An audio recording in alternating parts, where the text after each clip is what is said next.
say. Boom, and we're live. Good afternoon, and you are looking live for another episode of the Jacksonian. We are in for episode number 7, as I have with me is JG Wistrcill, the host of Locked On Utes. And we're going to have a very fun show as we go over, well, some might say the elephant in the room, but in this case, the buffalo in the room to start the show. And we're going to talk a lot about Cam Rising and the 2023 Utah team. And why is Utah being snubbed by the media, so to speak? How you doing, my man? I'm doing well, Jackson. Good to be back on with you. And yeah, it's a crazy time right now with what's going on with Colorado, just a little away from the month of a start of the college football season too. So a lot of exciting stuff to talk about. Oh, for sure. Would you like to tell the audience a little bit about yourself? Yeah, I'm the host of the Locked On Utes podcast. So you guys can find me at JT Wistrcill or at Locked On Utes, talking all things Utah football related and a little bit of Utah other sports as well on social media and just on the show 5 days a week, Monday through Friday, about 30 minutes an episode, just talking about everything Utah football, which is about to get a lot more exciting because, as I mentioned, we are close to the season. But before that, as you said, Jackson, there's even some crazy realignment stuff going on right now. Oh, yeah. It's going to get even crazy.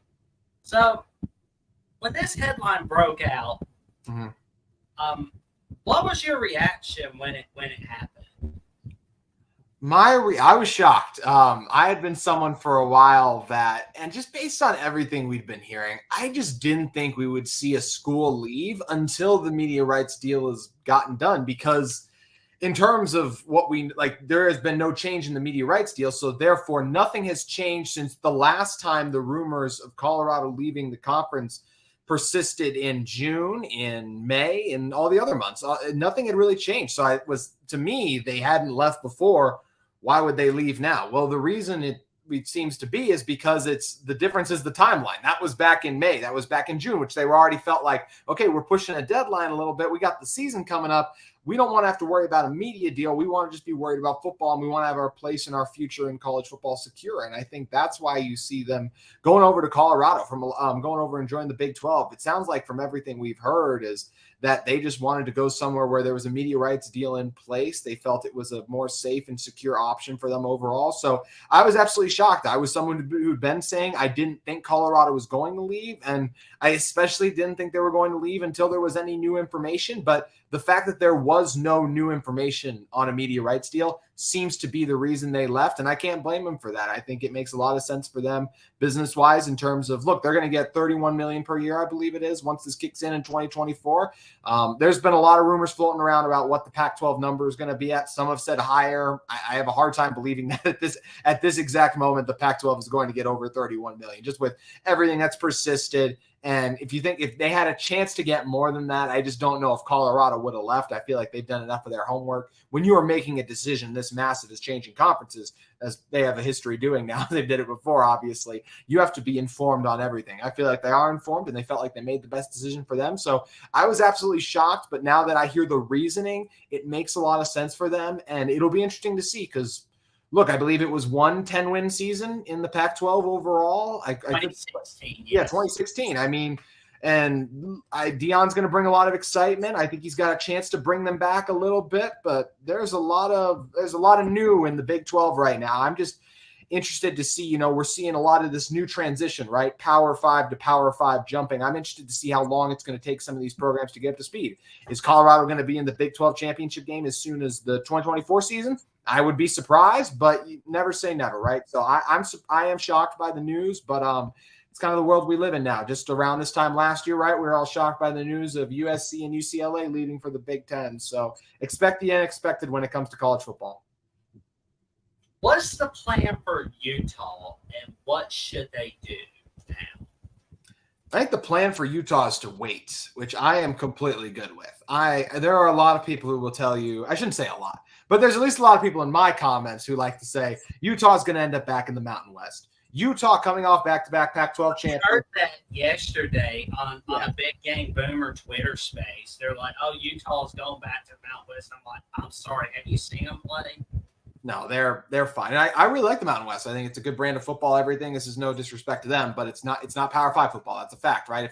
If all those schools could and they were offered by the Pac-12 or any of those other schools, they would move up. As is San Diego State, that's a whole weird situation we can talk about later. But as San Diego State wanted to do, and then the Pac-12 wasn't ready for them. So anyway, it's all that. But Utah's put themselves in a position coming off back-to-back Pac-12 championships now, coming off back-to-back Rose Bowl appearances. And I've heard some people saying that they've lost back-to-back Rose Bowls and like, well, yeah, you want to win games, but let's not penalize a team for making Rose Bowls, doing what other teams have. And that, I just think that stuff is ludicrous. And that's what a lot of people like to do with athletes in general, is they like to penalize.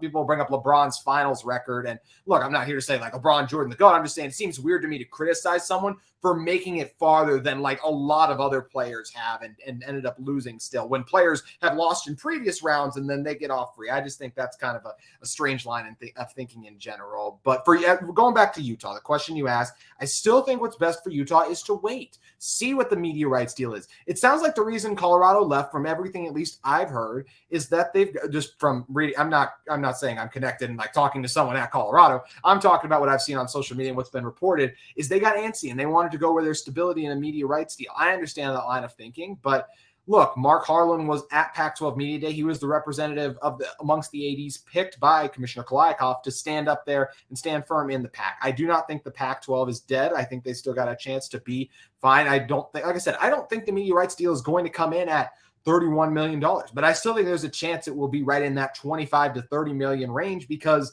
look, these networks are going to want Washington, Oregon, Utah, and some of these other schools once they get back up. Arizona's on the rise. I think Arizona State with Kenny Dillingham is going to be there soon as well.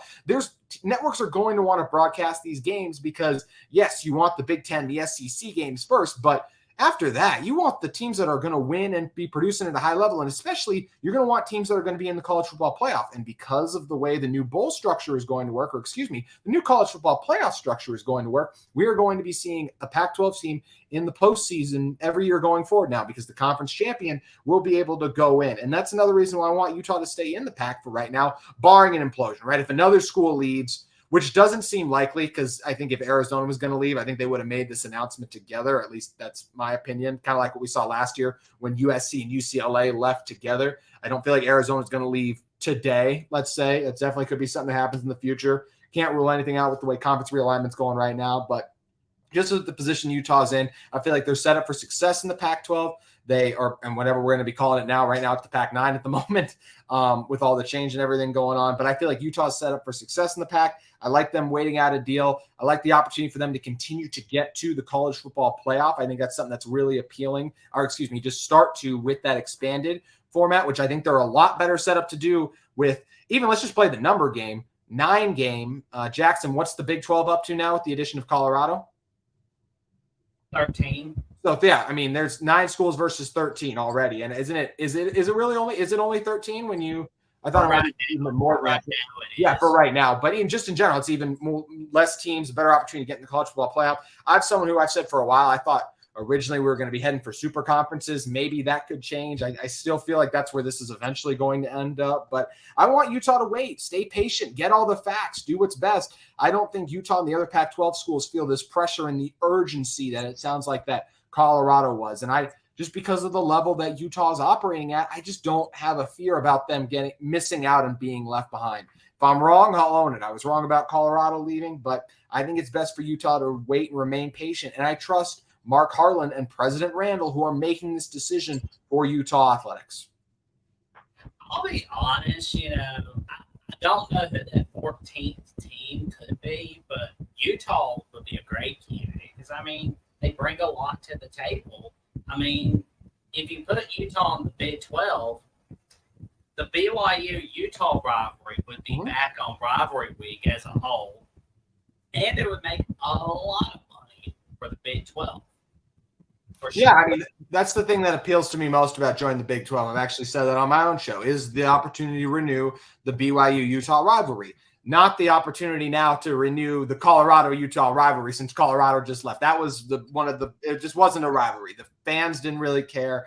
Just one of those things like, oh, we're playing Colorado post-Thanksgiving. No one cared. The networks, everything. No one cared about Utah versus Colorado unless those two teams were good in the same year, which really didn't happen because, as we said, the Buffs just didn't perform great in the Pac-12 overall when you look at their tenure in the Conference of Champions. But yeah, I think there are definitely a lot of pros to if Utah decided to go to the Big 12. As I mentioned, I just feel like it's best for Utah to wait and see what their options are. And if the media rights deal comes in super low, then yes, them and the other corner schools, maybe they do end up going to the Big 12. That is an option. But I just think when you change conferences, even when it's a lateral like Power 5 to Power 5, I just still think you're all the new opponents and everything. You're not familiar with coaches' tendencies. It's a whole new recruiting landscape and everything. I just think it takes a little bit to get back up to prominence. And I don't think especially a Utah team, which let's look ahead to Utah, right? Which they're recruiting at a very high level. But Utah football is going to face a very tough road being as good as they've been if we include this season and the previous two, and then look ahead to 2024, because Utah is going to lose Cam Rising, they're going to lose Brant Keith, they're going to lose Thomas Yasmin, they're going to lose Devon Bell. They are going to lose so many of their prominent offensive players. I think you factor that into changing conferences too. I just think that would lead to it could lead to a rough stretch for Utah football a little bit. They have enough talent where they could navigate that transition okay, but once again, we're in uncharted territory when we're talking about these teams changing conferences at the Power 5 level, really, at least in recent years, and we'll see how it goes. But as I said, I'm a fan of Utah waiting. I would like for Utah to remain in the Pac, but the Pac-12 has to live up to their end of the bargain, right? They got to be able to bring and expand and bring some schools in, something they haven't been able to do. They got to get the media rights deal done. So I'm very interested to see how this whole saga is going to revolve itself. Be the likely networks to do the media deal with the Pac-12? The likely network, I think number one is ESPN from everything that I've read up on. It seems like ESPN wants those Pac-12 after dark, the late night games. I think there's a lot of appeal in having a 7 to 8 o'clock Mountain Time big matchup between like an Oregon and Utah or an Oregon and Washington. Like you get the premier brands playing each other. I think there's a lot of appeal in that still. So it sounds like ESPN is still the top suitor. And then based on everything we heard last time, it sounds like it could be a streaming network as well. I think last I heard from Andrew Marchand, he said that Apple was the front runner, which I was surprised. I thought Amazon was going to be the one in the streaming wars to kind of emerge there just because of the success they've had with the Thursday night football package last year. That was very popular. But right now, based on what I've read, it seems like some combination of ESPN and Apple are the most likely. But look what the ACC just did with the CW. Maybe the CW would want to get into something with Utah. It's something I kind of resisted in the past, but might be an avenue the Pac-12 has to explore now. It doesn't seem like a NBC would get in. I don't think a CBS or a Fox are going to end up getting in. It seems like they're pretty loaded up with what they got. But as I mentioned, I still expect the main one to be ESPN. And the Pac-12, let's just talk about what the one thing the Pac-12 does have going for them, because Commissioner Kliakoff said the longer we wait, the better the media deal gets for us. I don't know if I believe that, but the one thing I will say is the Pac-12 is going to have a great year. I mean, when you were talking about the amount of talent in this conference at the quarterback position, the most popular position in all of sports, it's immense. And it's going to lead lots of big games, lots of big numbers in terms of ratings and everything. This is going to be a great season of Pac-12 football. Now, unfortunately, that's going to get hurt the following season, of course, with the departure of USC, UCLA, and even Colorado now, with a lot of people obviously interested in Deion Sanders too. So that is something to keep in mind. But I do think the Pac-12 is going to continue to be competitive. And as we mentioned, just now that they're having that door open for them to get into the college football playoff with it being expanded, I think we could see a Pac-12 team make a little bit of a run. I'm not saying a Pac-12 team's close to winning a championship, but based on how that 12-team playoff is set up, who's to say one Pac-12 team can't be a TCU, right? Make the championship game, hopefully be a little more competitive than TCU was, but I definitely think that's on the table. So I think the main partners are going to be a streaming service like an Apple and then an ESPN, I expect, and then we'll see where kind of some of those other games end up overall. It's definitely going to be something that's interesting to keep an eye on as this continues, Jackson. Well, what would help the Pac-12 for sure is, like we said, get that media deal done. And while they're at it, get 3 teams to come in as soon as possible. My 3 teams, Boise State, San Diego State, and SMU. Yeah, I think that's a really good 3 right there. I would love to see all of those. I was just up in Boise recently, not for a football game, but even just getting the chance to check out their stadium and hearing about what football season's like out there. I think that would be a good one. I don't think it's the end of the world, even if the Pac does. I think the Pac at least needs one. I think it's okay if they move forward as the Pac-10. I think they would be fine if they just added a San Diego State or SMU.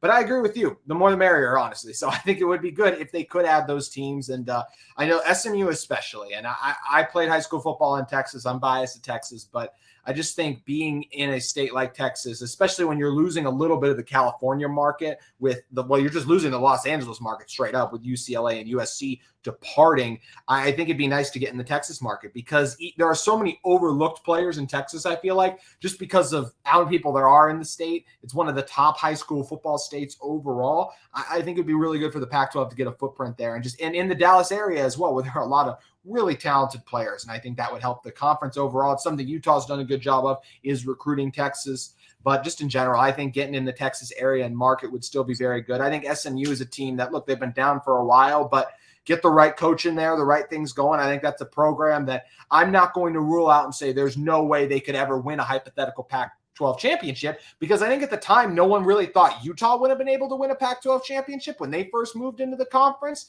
And we've seen what they've been able to grow into and become now. I'm not predicting that SMU is going to become a Utah-like team, but if you're telling me SMU was to grow into the team that made a Pac-12 championship every couple of years, I'm just not going to be surprised by that because of the area they're in. Once again, in that Dallas market overall, Boise having an access to talent in a state like Idaho, which is not one of the most talented high school football states overall, but it's still the top school in a state. So you're still going to get access to a lot of guys in that regard, I think would be a plus. And obviously with San Diego State, we've known for a while that there's been a lot of rumors about the Aztecs coming over. And I think San Diego State is a team that's even more so than SMU possibly, just because of how we've seen their athletic department grow and expand. And I mean, the basketball team just being in the championship game for the Final Four and everything, I think that SMU would be a great pickup. And obviously one the Pac-12 wanted to add, it seemed like just things didn't materialize and fell apart. And that's a big negative on the Pac-12 overall. So I think that those three schools would be great additions to the Pac-12. And it'd be interesting to see if Commissioner Kliakoff can make it happen, because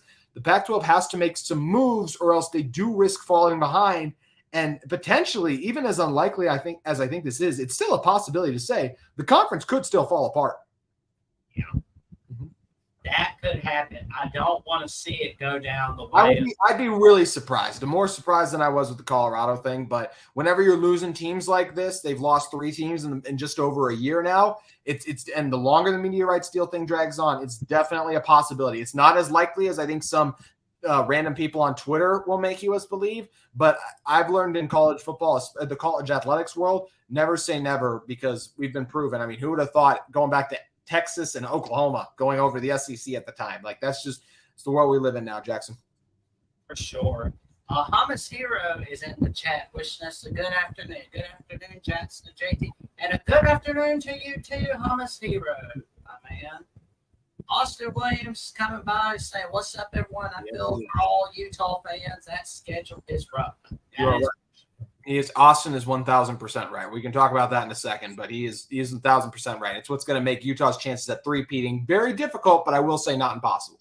I'll tell you this, though. If I were in the committee and Utah's 11-1, I'm definitely considering Utah because of that non-con schedule. Oh, 100%. I mean, I just pulled it up right now. So if you're telling me you're 11-1, let's say that one, I'd be shocked if they were 11-1 and they lost like the home game to Oregon. So if you're 11-1, that means you probably have wins against Florida, Baylor, UCLA, Oregon State. Let's say you lose to USC, who will more than likely be a top 10, borderline top 5 team as well. Oregon, Washington, you can end the season with wins against Arizona, Colorado. That's just rattling through it. And then also, if you're 11-1, that means you're probably a conference champion as well, unless you have the weird situation play out where, let's say somehow Utah ran the table in that schedule. That seems incredibly unlikely, and it's extremely challenging to do in college football in general. Alabama and Georgia's of the world just make it look a lot easier than it is. Then if, let's say, Utah did meet up with USC again, and that was their only regular season loss, and they avenged that loss in the college football playoff, then they would get in. Just like how if USC would have beaten Utah in last year's Pac-12 championship, they would have then been in the college football playoff over Ohio State.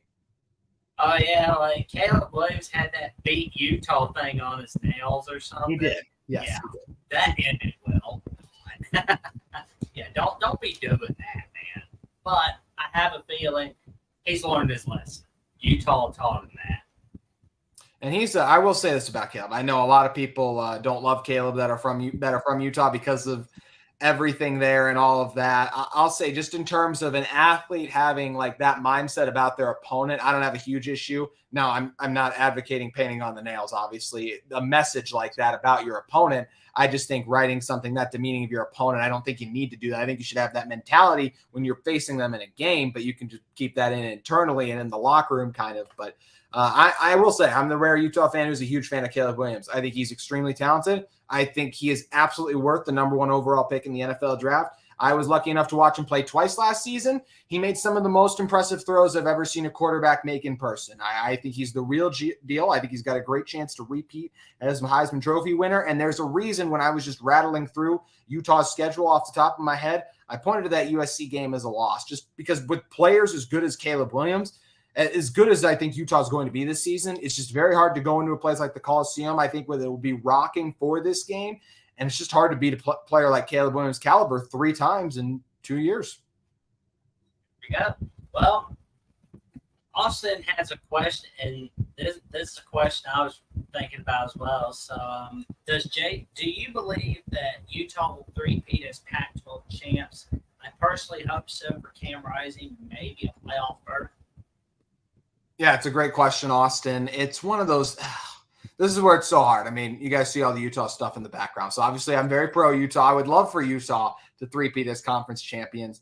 But at the same time, I feel like betting on it and just like, and I'll probably, by the time the predictions roll around, you'll probably even hear me predict that Utah was going to do it. But I can also look at it and try to take myself out of it and be like, man, it's going to be so hard. No team has ever done it before. The schedule is brutal. The game's going to Oregon State, to USC, to Washington. That's not even mentioning Oregon at home. It's one of the toughest schedules in college football just for the Pac-12 portion, not counting welcoming an SEC team at home to open the season and playing at Baylor. And I also think it's important to remember Utah got very lucky to be in the Pac-12 championship game last year. They did not control their own destiny. I'm trying to remember everything that needed to happen off the top of my head right now, but I believe it was UCLA needed to beat Cal. That was pretty easy and a given as well. Then Washington needed to beat Washington State. We figured they would be able to do that, but rivalry game, Apple Cup, anything can happen. They were able to do that. And then the craziest one that happened was Oregon State beating Oregon. Oregon was up something. Yes, Oregon was up 36-9 or just some number like that's insane like that. And Oregon State came back and beat Oregon by only running the ball. It was incredible. It was something where I saw the score of that game of the Oregon State game. I turned it off. I thought it was official that Utah would not be going to the Pac-12 championship game. And then it works out and they are. Utah has the talent. Unfortunately, this schedule does them no favors. Last year's schedule actually did them some huge favors. You think about when Cam Rising got hurt against USC, they had about a month stretch where they didn't need a 100% Cam Rising. They were able to play Washington State with a backup in Bryson Barnes and win that game just because of the quality of their team overall. Then you get Arizona and Stanford at home, and you're able to win those games because those programs aren't operating on a strong level. Now, look at this schedule this year. There is no such break like that at all. You follow, let's say you play an easier opponent, like, for example, Arizona State at home. Utah should beat Arizona State at home. That is sandwiched between Oregon and Washington. Those are games, if Cam Rising gets hurt, you're not going to be able to win those games, and he deals with, or many of your main contributors get hurt. The Pac-12 is too good this year. The two teams that I mentioned just a second ago, Stanford and Washington State, two teams that are perceived to be still maybe, well, Stanford not as much. Stanford will probably be the worst team in the conference this year. Washington State, maybe one of the maybe will probably finish bottom half. You never know. They are a well-coached team with what they do. But I do think as well, that's another one that Utah misses that it would have been good to play this year. The schedule is brutal. It's going to be extremely challenging. But because of the talent they have coming back, I'm not going to say it's impossible. It's just going to be very difficult. Let's also remember this is a Utah team that did lose at UCLA and at Oregon last year. So that is something, and they lost at Florida too. They were 0-3 in their biggest road games in the regular season. Now, of course, they won a big one in a neutral site against USC, but they just didn't do great in road games last year. And they have one of the toughest road schedules in college football. Utah has a chance to three-peat. I will probably predict them to three-peat, but while also recognizing that is my rose-covered glasses, and not just because I want to see Utah make another Rose Bowl, but it's going to be incredibly challenging for them to do so with one of the toughest schedules in college football. And in general, I think this will be another year, to your point about Utah making the CFP. It's just hard because you only have to lose one game and still be your conference champ, or else you need help, basically. It's going to be extremely hard for Utah to three-peat, but not impossible. And I will say, for as much as I don't love their chances, doubting Kyle Whittingham and Cam Rising the last 2 years has been a mistake. So definitely don't count them out. It's just going to be very difficult to do. Taylor has a question for us. Do you guys think Cam Rising should protect his body a bit more this year? I love his rugged mentality, but I feel he should know when to slide.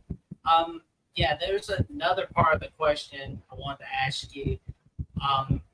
Will he be able to be back in time for the season opener against Florida? If you listen to Cam, yes, he continues to say that he will be ready to go come the Florida game. I thought Kyle Whittingham was a little more ambiguous on it when he said it was going to come down to the wire. That's a direct quote from Kyle Whittingham about if Cam Rising was going to be able to play in the Florida game. And I will say this, I expect Cam to play based on what we've heard from Cam, based on how Coach Witt has kind of answered questions and everything. I expect that he will play in the Florida game. There is definitely a chance that he will miss the Florida game. So that is where it is going to be very interesting to see how this all plays out. It's going to be, really exciting overall that Utah gets to open with a team like Florida week 1, but not having your starting quarterback is a scary proposition. And to answer the question that was also posed a moment ago about Cam, I'll say this. I love when Cam runs. I want him to continue to be aggressive. But I also, once he gets the first down, I'm not opposed to him sliding. I felt like there were probably a few times last year he took unnecessary hits. Unless it's at the goal line and it's like sell out to get in the end zone, that's where I would just rather have him slide after he picks up the first down. Or if he's fighting for a first down, I understand it. But there were a couple times after last year, and I know it's hard in the heat of the moment to think oh, I'm at 14 yards. I only needed 12. Now I should slide. That's a very difficult thing to tell yourself. But I do think Cam should pick his spots. Cam is not known for running out of bounds. I do think he should run out of bounds a little bit more. And I'll say this, which is something that multiple people have echoed. Even if Cam does play in the Florida game, Cam will be very good, but I expect him to look a lot more how he looked against an Arizona, a Stanford, even an Oregon a little bit, hopefully without the 3 interceptions he had in that game last year, is he will be 80 to 90% of himself, but I would be shocked if he's 100% himself. Very few quarterbacks have done the research on this at the NFL level. There's not a lot of comparison for the college levels. Very few college quarterbacks coming off an ACL injury and then have even have an above average game by their standards. Sometimes they'll have an average game, but it's rare they play one of their best games, their first game back from an ACL injury. I don't expect that. I expect that to be the case with Cam, And I do want to see him be a little smarter running as well, just not put his body on the line as much, but definitely don't want him to take it out of his game because, as you mentioned as well, it's just such an aspect that makes Cam one of, in my opinion, the 10 best quarterbacks in college football is his ability to scramble and get those yardage when nothing is open downfield. It's one thing that obviously helped Utah beat USC. For sure. It was a shame they didn't beat Florida last year because, to be honest, I love that they took a gamble for the win, but at the same time, it's like I wish they had sent that game to overtime. Yeah, it was one of those. Just go for it. I was good with it. I can't remember the final score of it last year. So 32-29. Was it 32-29? Yeah. So the situations and everything, but I was good with it in the time. But I definitely see what you're saying as well, Jackson. And this is an exciting game for Utah. It's Utah's first 2 games this year are both going to be on ESPN. The first one, August 31st. Then the second is going to be September 9th at Baylor. That's a great thing for this Utah brand as they continue to grow. They're working on they had their highest recruiting class in program history last year. They're working on bringing in another phenomenal one this coming season, and exposure in games like this on ESPN is huge. Also, it's big to say in your first 2 weeks, you beat an SEC and a Big 12 school. I think that would be outstanding for this Utah football team because we'll have looked in the last 3 years then, you could have said Utah beat an SEC team, Utah beat a Big 12 team, and they barely lost to an Ohio State team in the Rose Bowl as well. I think that's something that would be good and positive for the Utah brand outside of just dominating the Pac-12 the last 2 seasons. And I shouldn't even said dominate because I mentioned those road losses they had earlier, but still winning back-to-back Pac-12 champions, which obviously is the number one selling point to any recruit who visits this campus. I made a mistake. It was 29-26 loss for you. Gotcha. I made a mistake. Oh, it's all good. Sorry, everyone. I like to right my wrongs and right my rights. Hey, I didn't even remember what the score was. I mean, it's crazy. We're coming up on a year ago from that game. But yeah, and it's going to be fun. We'll see. I think if Cam Rising plays, I do think Utah will win the game by 10 to 15 points. I think there's definitely a chance of that. If Cam does not play, I expect Utah to win still just because they're home, and I am not a Graham Mertz guy. If Anthony Richardson was the quarterback of this Florida team and Cam Rising wasn't playing, I would say Florida should be the favorite on the road, even in Billy Napier's first year, if you rewind back to last year. But I think Brandon Rose, the quality of this team overall, what we saw from Rose in the spring game is enough to still make me think I'm still going to pick Utah if Cam Rising can't go because of how many question marks this Florida team still has. And this Utah altitude is no joke. There's a reason this team hasn't lost a true home game in Utah since 2018. They lost one during COVID, but that was COVID. It was really weird. And what's the biggest thing about home field advantage? Well, maybe for Utah, it's the altitude, but 1B to that would obviously be the fans. It gets rocking in Rice-Eccles Stadium, and that is something you take away during the COVID season. So having the ability to do that on top of the altitude is what's made Utah such a hard place to play at. Well, I looked up the record for the last 10 years. I was doing the math and also looked at the Bill Still magazine, of course, the Bible of football season during the summer. So I looked at the home record for the last 10 years for Utah, and they are 47-14 at home. Rice-Eccles Stadium, man, that is some home field advantage right there.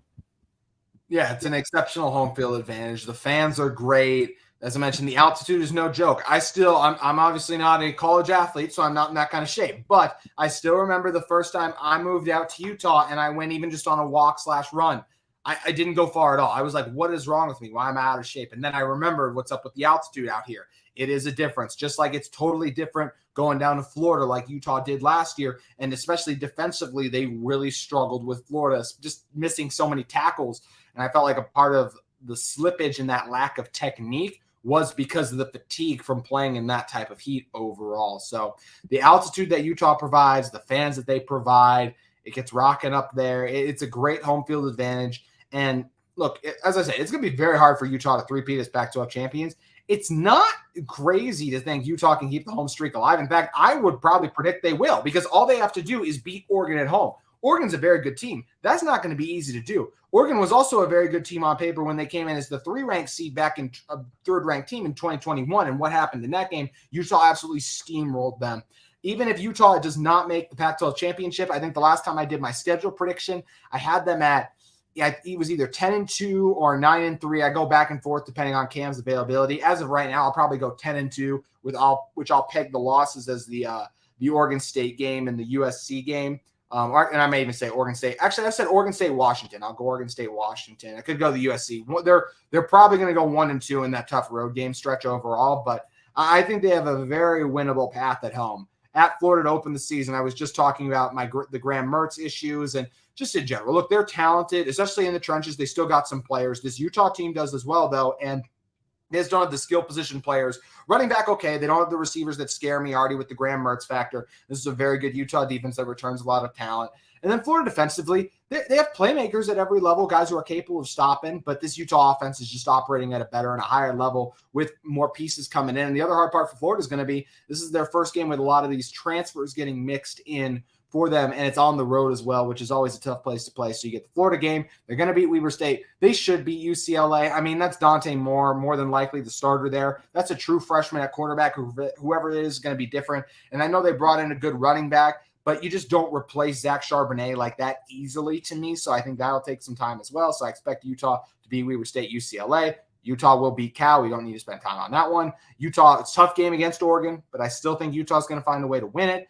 And also Kenny Dillingham in his first year, that Arizona State team's made some progress, but they're not going to beat Utah. And Deion Sanders' team by the end of the season, I still can't see them being good enough to knock off Utah in what now will be the final time those two teams will play in a while as we bid adieu to the not rivalry that was kind of tried to force to be a rivalry between the Utes and the Buffs. But very winnable path for the Utes to stay perfect at home for another consecutive season. Another tough game on the road for Utah that I've noticed is Oregon State. That's going to be a rough game. It is going to be a very challenging game. I think when you talk about what Jonathan Smith has built that program into, it's impressive. And what was the reason they lost so many games last year was quarterback play.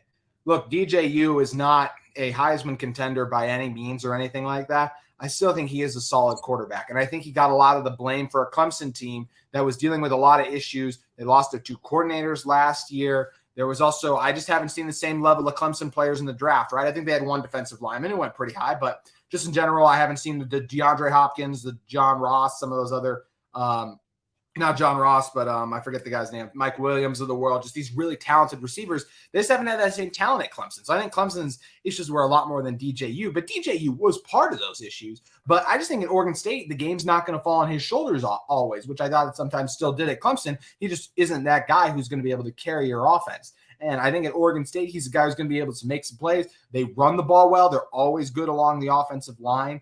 It's going to be a very tough game. It's on a short week for Utah as well. They'll play UCLA on that Saturday, and then it's a short road game as they travel up Friday to take on Oregon State as well. So that is going to be a very tough game. And as I said, when I kind of do my schedule predictions, I usually pencil that one in as a loss for Utah just because it's really hard to win up in Corvallis, and it's something that I think only USC did last year, and USC should have lost that game. Oregon State was the better team overall. USC made the plays late, but I think if you say who won more quarters, Oregon State won more quarters. USC just won the ones that mattered most, so you give them credit where it's due. But like if you watch that game back, to me, I always say Oregon State should have beaten USC that game, but it's going to be a very difficult game for Utah because Oregon State and the Beavs are always ready to go. Yeah, Oregon State lost the tight one to USC, and they lost the tight one to Washington. But I saw a little bit of that Utah game against Oregon State where they put a shellacking. They put a number on Oregon State with a 46-16 victory. Yes, they did at home, which Oregon State has always struggled a little bit more on the road, but that's just in general. Most college teams play better at home, and that's why I think this game will be challenging for Utah. And the biggest reasons too, once again, that Utah probably did beat them so badly. Clark Phillips III had 3 interceptions in that game. The Oregon State quarterbacks that game had even more interceptions than that. The quarterback play for them was really poor in that game.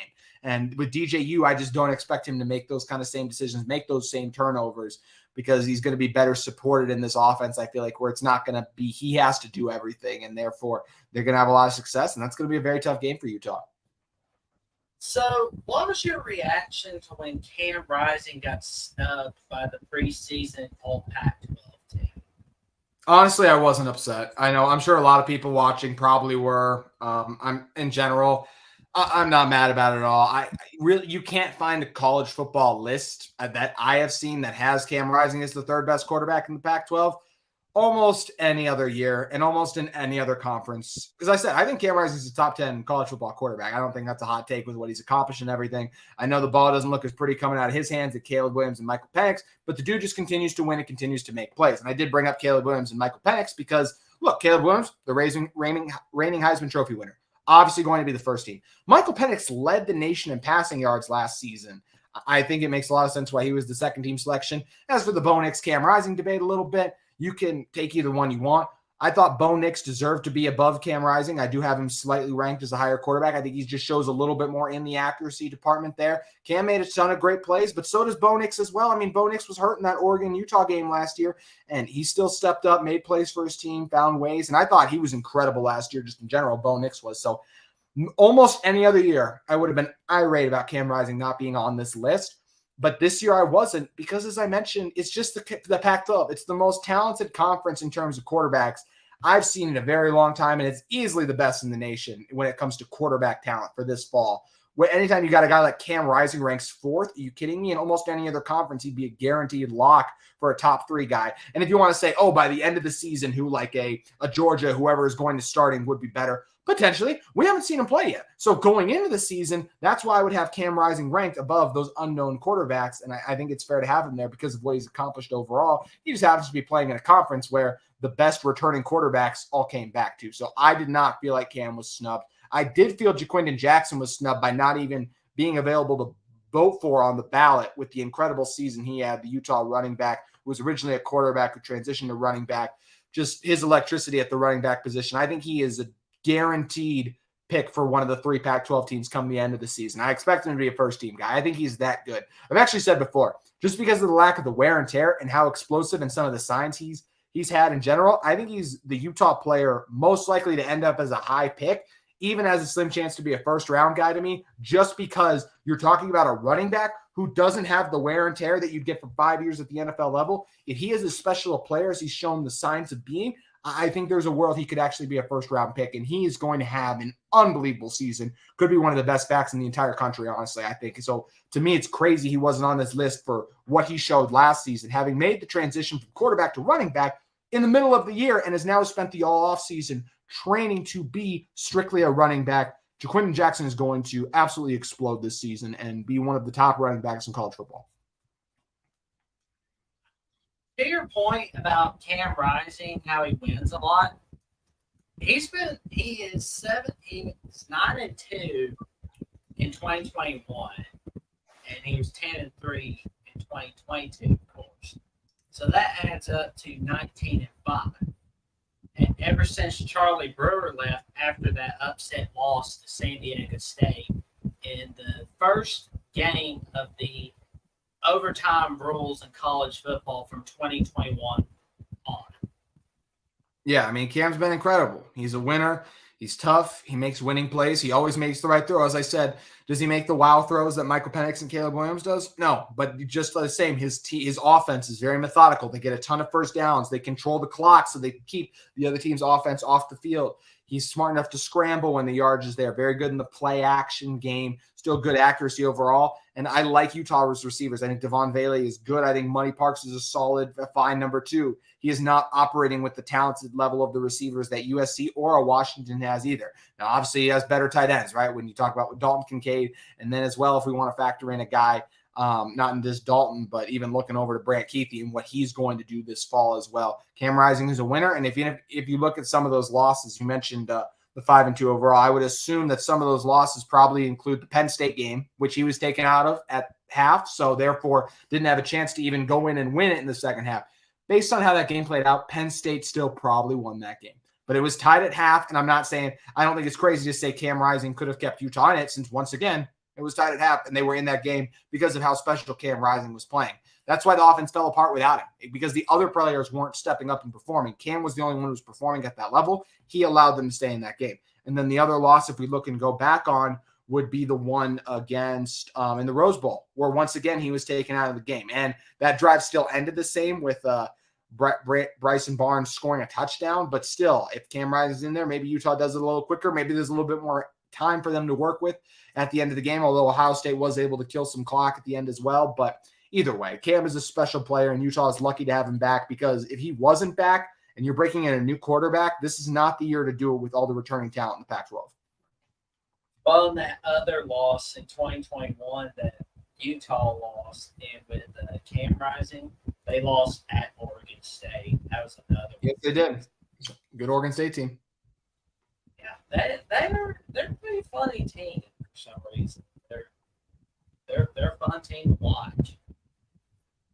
Oh, Oregon State, yeah. I mean, like we talked about earlier, right? When you talk about just how well coached they are, the defense is phenomenal. The secondary plays very well, and they run the ball extremely well. That's why Oregon State's really good. And when you can run the ball and play solid defense, especially at home, when you don't have to worry about like loud third down, like everyone's going crazy as they are on the road, you don't have to worry about that at home. That's why I think it makes a lot of sense why this Oregon State team's been very good at home and has struggled on the road, because when it's third and long and the stadium's going crazy and you don't have quarterbacks capable of making those throws, that's where you lose. That's what should also be the change for them this year with DJU coming in. Here we go. It's going to be fun.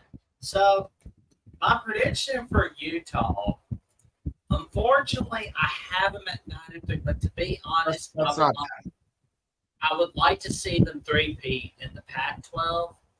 But anybody can win that conference. It's a tough one. With USC in their final year, and with Oregon, and you got the Washington Huskies. I have them going down against Oregon State. I think USC gets revenge. And I think Washington and Michael Penix, they will just sling long balls all over. They could potentially. Utah does. I think that game will be close just because of Utah's secondary. I still believe it's the best in the pack, which seems crazy to say after losing Clark Phillips. But you're not Devon Bailey, excuse me, Zemiah Vaughn and then JT Broughton both come back. Vaughn especially seems poised for a breakout season to me. I think he's going to be one of, if not the best corner in the Pac-12 conference. Broughton is also poised for a big year. Last year was at this time was just rehabbing and then came back for the start of the season. This year he's just spent all offseason training. I think he's in for a monster season. And then you look opposite of that. You bring in Miles Battle, an Ole Miss transfer. So a guy who's battled against some of the SEC's top receivers to be your other veteran. Or if it's not him, Fabian Marks, you also get some of the younger guys, right? A Smith Snowden, a CJ Blocker, a 4-star corner coming into Utah. The last time that happened, a couple of them were able to play pretty early on. The one in particular I'm thinking of is a Clark Phillips, who was, of course, exceptional. So it's a good secondary. I have no qualms with 9-3. I said 10-2. I nearly went with 9-3 as well. If you were to tell me Utah loses 4 games on this list, I don't think that's crazy either. Because not only the road games we talked about, but then losing at Baylor too, which is going to be incredibly difficult. There's even a world where Utah loses 5 because of how close these could be close games, but the schedule is brutal as we mentioned. So that's where I would go 10-2 right now. But I can see anything from 9-3, as I mentioned, going on from there, going down, because I don't expect this team, no matter what happens, I expect this team to be over 500. But I think multiple losses, it's probably going to happen because the schedule is brutal. Who are the 2 games that you have Utah losing? Right now, I'll go Oregon State and Washington. I flop between. I just think Utah's a good enough team where, to me, they'll win one of those games. They're going to beat one of Oregon State, one of USC, and one of Washington. They could very well lose one of those games, but I think they're going to get one.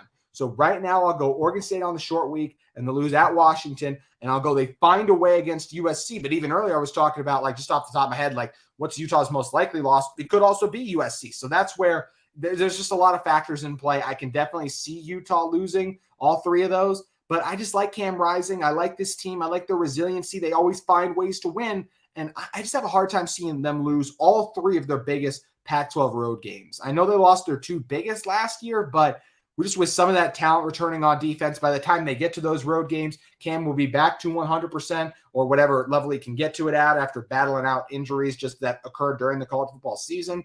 That's where I expect Utah to at least win one of those games, but they definitely could lose, like I said, all 3 of those, as well as even the Baylor and Florida game, depending on Cam's health and just how hard it is to go on the road and do a different climate as well, because even Texas in September is incredibly hot. I mean, it would not surprise me if Utah beats Baylor, but it also wouldn't surprise me if the Baylor bare necessities won that. Yeah, wouldn't surprise me either. I'm with you.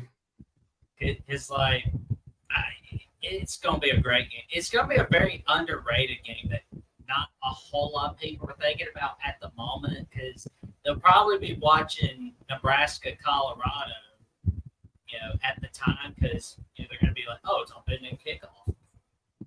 Yeah, the Nebraska-Colorado one does have a lot of intrigue, to your point. They should. I think the Florida-Utah one could end up being a better game. Well, it'll feature the best team of those 4 teams. If you also include the Colorado-Nebraska one, is by far and away Utah, and Florida could very well be the second best team too. I just think both Nebraska and Colorado are going to struggle, but there's more intrigue, I think, with Colorado and Nebraska because of the first game under those head coaches, to your point, with Lincoln Riley and then Matt Rule both getting their eras off to a start on that Thursday, August 31st. For sure. And I'll be honest, for August 31st, I'll be flipping between Nebraska, Minnesota, Florida, Utah. Yeah, you make a great point. You're right. I backwards the dates of those games and everything like that because they're like I said, it's going to be a crazy first week of college football. But there are a lot of great games on that week 1. I mean, we're 5 weeks away, 35 days away. It's going to be awesome. It is going to be awesome. I'm really excited to get it going, Jackson. It is going to be a whirlwind. That is for sure. I mean, I'll be honest. I don't know who I'll be picking. I mean, even though I have Utah beating Florida in the preseason, when it gets to week 1 and we're closer to finding out what's happening with Cam Rising, I want to pick Utah, but I don't know by that time. But yeah. two days before week 1 starts, I'll know more. I'll be posting it on Twitter, Instagram, and I'll be posting it here on YouTube. Yeah, it's going to be a great matchup, and the health of Cam Rising is the biggest deterrent to who's going to have the victory there, just in general, probably. As I said, I still think Utah will win with Brandon Rose, but that's just someone who really follows and studies and knows this program. So that's where, if anyone else out there doesn't think Utah can do that, I don't think that's a bad pick at all. Because also, I've never, even though I think Utah can do that, I've never seen Brandon Rose in a college football game. So that's going to be a big thing as well. It's going to be interesting to watch and see how it plays out, Jackson. Well, the thing is, the scary thing about a lot of things is it's not what we know, it's what we don't. That's very true. Very true. Fear of the unknown. And before we get off here, for those who would like to get a hold, watch a little Locked On Utes and talk with you about Utah football and all that stuff, where can we find you? Yeah, make sure you guys head over to my Twitter at JT Wistrcill or at Locked On Utes as well. Like I said, every Monday through Friday we have episodes posted. I did one today talking with Josh Newman, who actually you've talked to as well, Jackson, on some other stuff before. Josh Newman does a great job. We just talk about Utah football being ranked third by the Pac-12 in the preseason poll. Talk about if they were snubbed or not. So always great Utah football content. So would love for you guys to head over and check it out. And Jackson, always great being on with you. I appreciate you having me on. It's an honor having you on, man. I mean, it is awesome having you on and wrapping, having an awesome 7th episode. And if you want to check out my content, go down on this link at Jackson Johnson 979. And if you want to check out what I have to say about a lot of things, just see me run my mouth about everything going on in college football and NFL and random other stuff in general. Go on twitter.com at Jackson09960335, Instagram.com at Jackson Johnson 543908. The account is same on Threads. And that wraps up episode number 7 of the Jacksonian. And as the great Alex Trebek would say, so long, everyone. And get ready for next Tuesday, as I have episode number 8 with Melissa Tridewasser, as we talk about all kinds of stuff involving TCU football. Stay tuned.